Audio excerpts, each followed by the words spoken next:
just check and see if the folks Sorry, can I hear was us down just the back. recording. Is it loud enough? On Franny, can you? Okay, it's going up.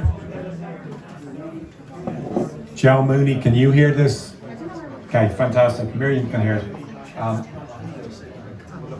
About the same level, so it should be Lovely. Okay, so welcome. That was fantastic. It's always a thrill to meet your heroes. They say you shouldn't, but I have had the pleasure with Pete and Steve. And like, I genuinely think it's really important that we get to see these people and we get to talk to them, and then you realise they're just like the rest of us. I would like to echo a lot of the sentiments that Pete and Steve have brought to my life. This idea of do it yourself. There was actually, here's a funny story. There was a documentary once, and Niall, my friend Niall, was in the trailer. And in the trailer for the documentary, but they cut Niall out, but he was still in the trailer, and it was the best bit.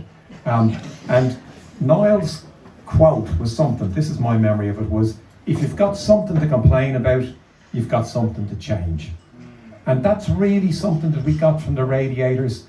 You know, I love the Clash as much as anyone else, but they were over there, they were like pop stars. Peter Jones made this point to me a couple of times, that, you know, they were as big as David Bowie, but to have a band like the Radiators in Dublin while I was growing up, while I was sorting out where I fit in the world, was incredibly important. And, you know, I don't take it for granted that I'm going to be sitting here in a music venue on a Monday night talking to these people. So I genuinely, I'm very moved that we're able to do these things.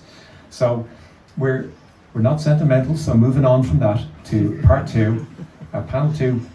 We're going to send, we're crap at social media because I think we're ideologically challenged by social media. We don't know if it's right or, we don't know if it's right and all those things. So we're old punk rockers. I'm clearly older than Niall, so he's just an old punk rocker. But we've got an old school mailing list with a pen, and it's made of paper. So, Fabulous. yeah, so wait till you see it, you'll be impressed. By the way, I just met this woman at the bar, and she missed a residents association meeting to be here.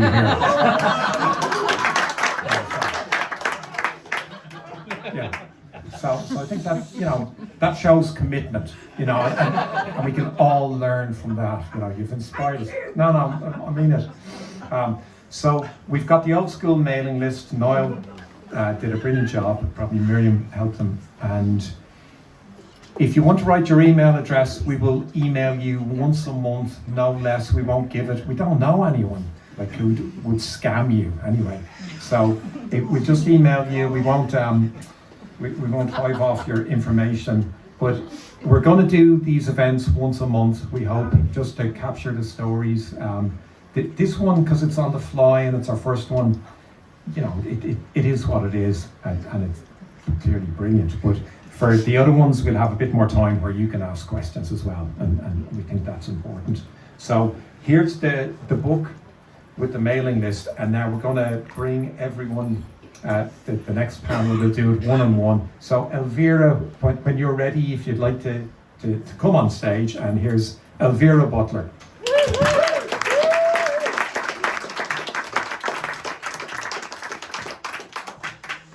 Just me. Yeah, actually that's a good point. It's just Elvera. So only Elvera will be sitting here, but Elvera's the softest spoken person in Europe. So if any of you make even a hand gesture that I can hear up here, I'll be down to you. But if there's anyone make a noise on the outside, because they clearly can't hear what's going on here, if you just would, if you would shush them. I'm going to a trance as I speak softly. Yeah. How close can you? Okay. Guys first. Now, can anyone hear Elvera? Yeah. Okay, lovely. So, Elvera, I think in the email I said we're inviting our six people that we think really highly of to this debut event. But you are best remembered by a lot of people for the Arcadia in Cork. So how did you end up promoting bands, bringing bands over to England? How did your career as a promoter begin? Well, I suppose I've never ever thought of it as a career. You know, it was kind of a series of fortunate accidents, maybe. I mean, I suppose, you know, there was always music, I suppose, in life. So, and even though sort of, you know, some people associate me with punk, I mean, I guess I would describe myself as an old hippie. Because I kind of, you know, I go back a bit further on. My favourite bands, I suppose, begin with the people like, you know, Pink Floyd and so on. But I was very, very lucky to be born at a time when, you know, I was kind of coming into my teens, when there was terrific music around. You know, you had, my first big love was Eddie Corcoran. But then you had kind of almost immediately, you had the Beatles and the Stones, and then you had the Yardbirds and, you know, them and so on. So it was like a series of, how could you not be interested in music, you know? But I also come from a small town. We thought it a big town because we were one of the 4 towns that had sugar factories, which figured in geography back in the day. So it seemed important. But anyway, to a large extent, you had to make your own entertainment. And I suppose in my kind of early teens, I was kind of, you know, my mother was very involved in Minton Material, and we used to kind of go along, some of the children of the people involved in Minton Material would go along on a Sunday night to some of the tours, and they might do something for us, might give us a bit of space to do something. One of the younger members at one stage suggested that why don't we form our own little group once a month or something. So they gave us a whole once a month to, you know, an evening. And if we had, I was like 12 at the time, you were meant to be 16 to join, because I was a factor. But as long as we did something cultural, like we had a quiz, then we could have tea and biscuits and have it done. So we'd bring our records, and you know, there'd be a record player there. And once or twice we managed to book a band. There's a local band in Thurles who were kind of, they were a big group. And you know, that was exciting kind of actually. But you know, none of these things ever sort of were to go anywhere. But yeah, I suppose I was always kind of involved. I mean, even like the one kind of job I had that I enjoyed was working in a hotel in London during my college days. And it turned out to be sort of, it was owned by Blake's, and Blake's used to have the big stars, and the Constantine that I worked in had sort of I suppose Ireland used to use it for people when they were recording. So we had lots of people, you know, I was aware of Patti Smith before she was Patti Smith, because she'd sit on the stairs and read poetry, you know, and so on. But that was the first time I actually enjoyed working, and that was a nice milieu to work in.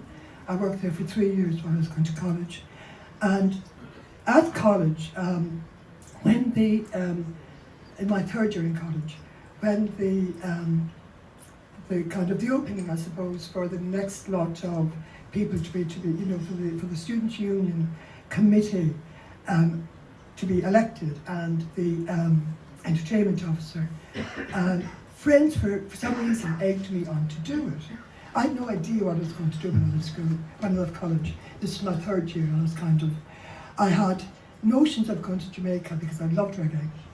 So I kind of applied for a job to teach in Jamaica, but then I discovered it was all kind of run by a Christian outfit, and you had to be up at 6 in the morning and go to mass and all this. So that was no. Anyway, so I decided I would go for the, you know, for the ENS job. But it meant doing speeches. I mean, here I'm talking now, but at the time I was actually terrified of public speaking. But anyway, somehow I got it. And I just ran the gigs in the campus kitchen, which was like the cafeteria in the college, for like a year. And they were successful. I mean, I enjoyed it. I also ran loads of other gigs, like the college bar was being closed down by the college because it was losing money. And the college authorities didn't approve of entertainment. So I started running loads of gigs in the bar, lunchtime, evenings, and the bar the bar people loved that because, you know, people came. It's like, you know, I think I was getting paid £3 a week or something. So, the more I ran, the better. But I suppose like when I was growing up, I was kind of, you know, in my early teens, I was going to dances. I grew up at show bands. And my father was booking bands for the church, like for the local church hall. And he actually got a proper hall open for them, the Premier in Thurles, which, you know, I was talking last year I met Stephen Travers, who said that was one of their favourite venues, you know. But, so I was going to kind of gigs from like I was 12, and, you know, going to gigs, like by the time I was 16, I was probably going to 4 dances a week. So it was much cheaper to go and run them yourself. You know, make your own entertainment. In college anyway, the gigs went fine the first year, but I mean, it was very useful to me that A, you couldn't run at Christmas, you couldn't run at Easter, you actually had to end the gigs at Easter because college serious terms started for exams. You couldn't run Paddy's Night because college was closed and so on. So I was aware, of course, that these were all the big commercial nights that, you know, and the Stardust Ballroom in Cork asked me to run gigs, like when she came to Easter the first year and the college gigs ended, the Stardust asked me to book a student night for them. This was, Henry's came out of the Stardust. So I did that. That was a Friday night. I ran a rock gig there, and that was kind of okay. I was just booking the bands.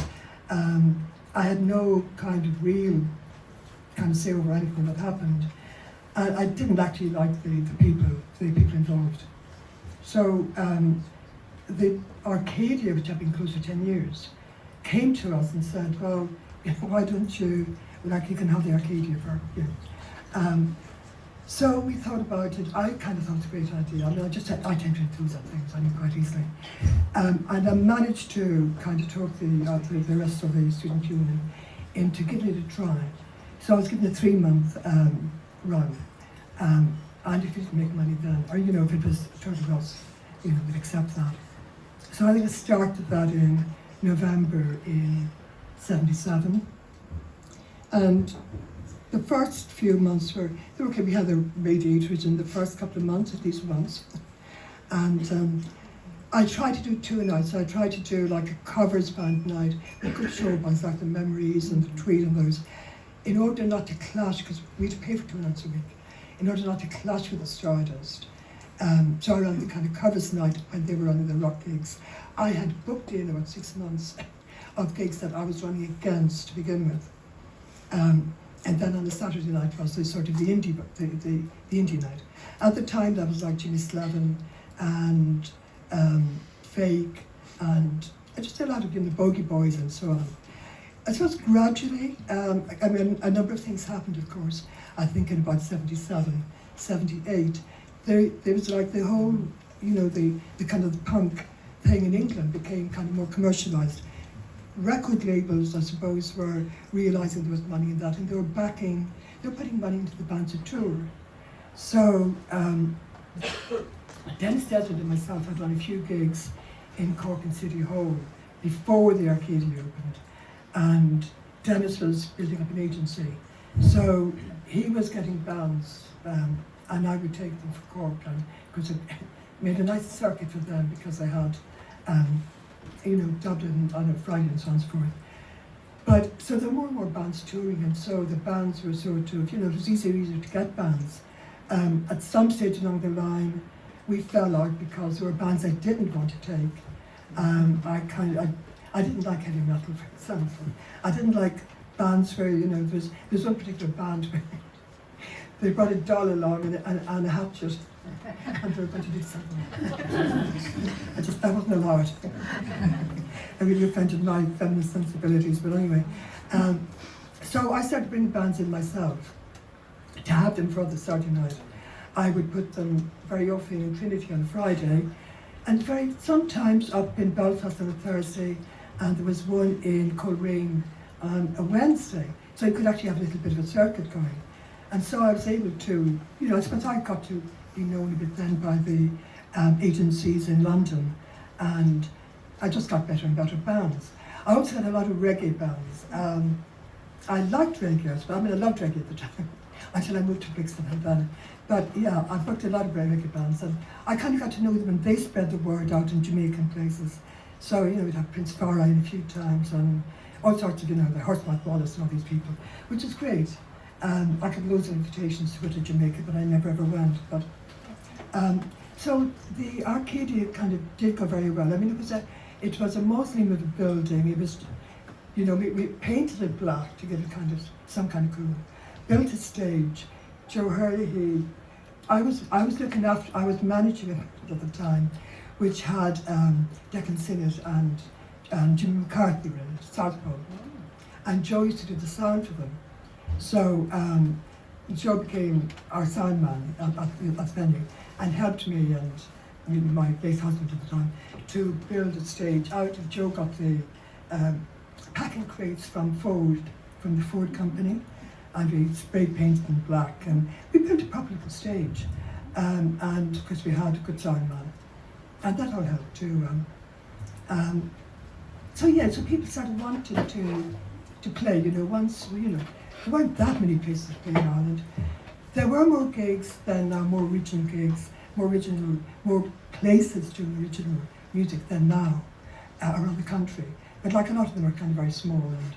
And so I suppose having a regular gig on a Saturday, we ran for nearly 4 years, and we ran until the Opal started fire in 81, and that kind of really made a difference to insurance premiums and so on. College didn't want to back it anymore.